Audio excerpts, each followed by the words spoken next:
Mock drill standard military procedure prior to a major escalation of hostility. The mock drill is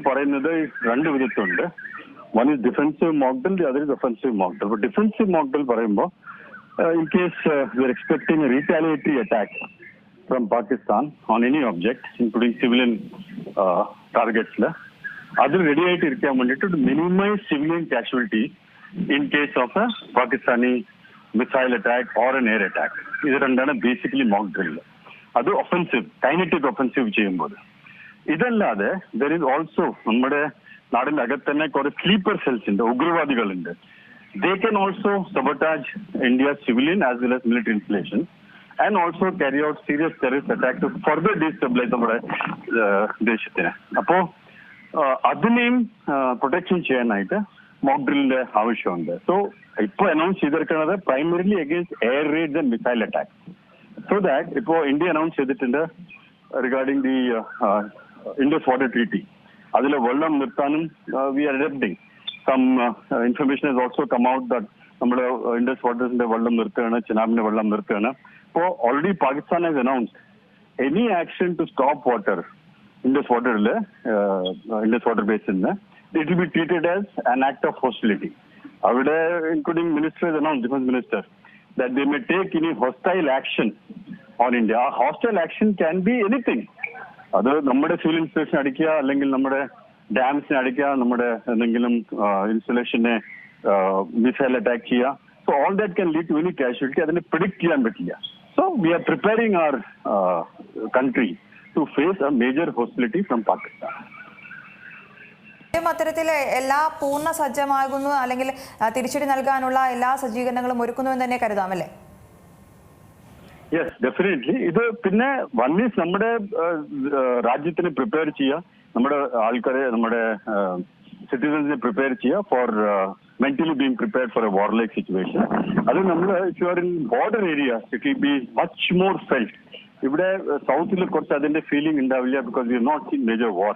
പക്ഷെ നോർത്തില് during Kargil യുദ്ധം പിന്നെ Parakram during 2001 similar action ചെയ്തിരുന്നു when the entire Indian army had mobilized. Our entire offensive formations had mobilized. We had gone on the borders. We had done huge amount of mining across Rajasthan, Punjab, Haryana sector. Mining ചെയ്തിരുന്നു. So our സമയത്തും we have done mock drill like this and that was clear indication that we are ready for war. അതേപോലെ ഇത് ഒരു message ഉണ്ട് and ഈ മെസ്സേജില് our people have to be prepared. അവര് mock drill if air raid comes, എങ്ങനെ air റെയ്ഡിന്ന് നമ്മൾ രക്ഷപ്പെടേണ്ടത്, how to minimize casualties. Air raid ആയി കഴിഞ്ഞാൽ ബോംബ് എവിടെ വേണമെങ്കിലും വീഴാം, വീട്ടിലും വീഴാം, it can hit at installation, it can hit a road, anywhere. So if you are in that zone where there is air raid, how do we save ourselves and minimize casualty?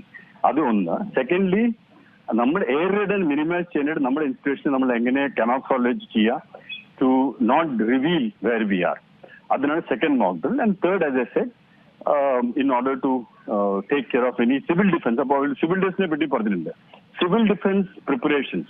ഈ civil defence പറയുന്നത് we have specific people who are given authority of being civil defense members of the country.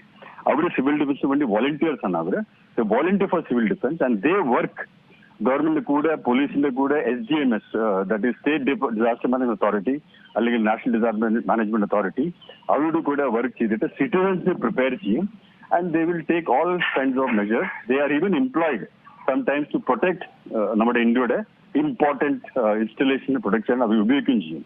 Then they will also kind of collect other volunteers like NCC cadets, scouts, police cadets. Avreka collect cheyidittu or volunteers collect cheyidittu they'll prepare the nation to go to war. So adum adinte kuda nadakkum. ഏറ്റവും പുതിയ വാർത്തകളും വിശേഷങ്ങളും വിരൽ തുമ്പിൽ അറിയാൻ see Malayalam news എല്ലാ digital പ്ലാറ്റ്ഫോമുകളിലും ലഭ്യം.